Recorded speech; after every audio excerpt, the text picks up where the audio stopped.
أعوذ بالله من الشيطان الرجيم. بسم الله الرحمن الرحيم. رب اشرح لي صدري ويسر لي أمري واحلل عقدة من لساني يفقه قولي. رب زدني علما. اللهم فقهنا في الدين. اللهم انفعنا بما علمتنا وعلمنا ما ينفعنا وزدنا علما. آمین۔ السلام علیکم ورحمۃ اللہ وبرکاتہ۔ کیا حال ہے آپ سب کا؟ اللہ تعالیٰ آپ سب کو اپنے حفظ و امان میں رکھے، آمین۔ آج کے کلاس میں ہم سبق نمبر 111 پڑھیں گے، تو کیا آپ سب لوگ تیار ہیں پڑھنے کے لیے؟ الحمدللہ۔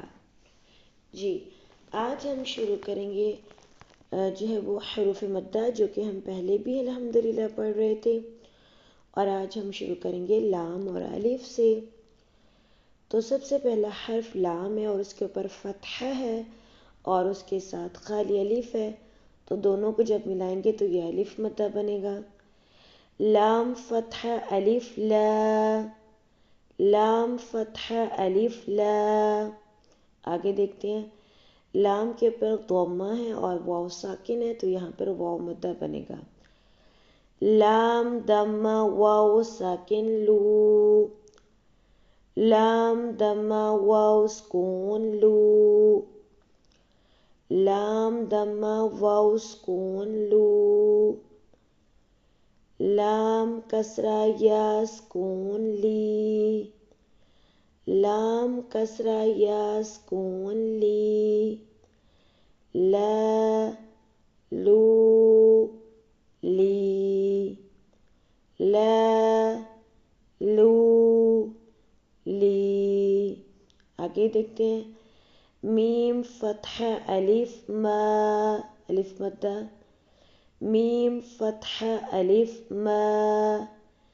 میم دمہ واو سکون مو، میم ضمہ واو سکون مو۔ میم کسرہ یا سکون می، میم کسرہ یا سکون می۔ ما مو می، شروع سے، لا لو لی، ما مو می۔ آج کا سبق ہم یہاں تک رکھتے ہیں۔ سبحانک اللہم وبحمدک، نشہد ان لا الہ الا انت، نستغفرک ونتوب الیک۔ السلام علیکم ورحمۃ اللہ وبرکاتہ۔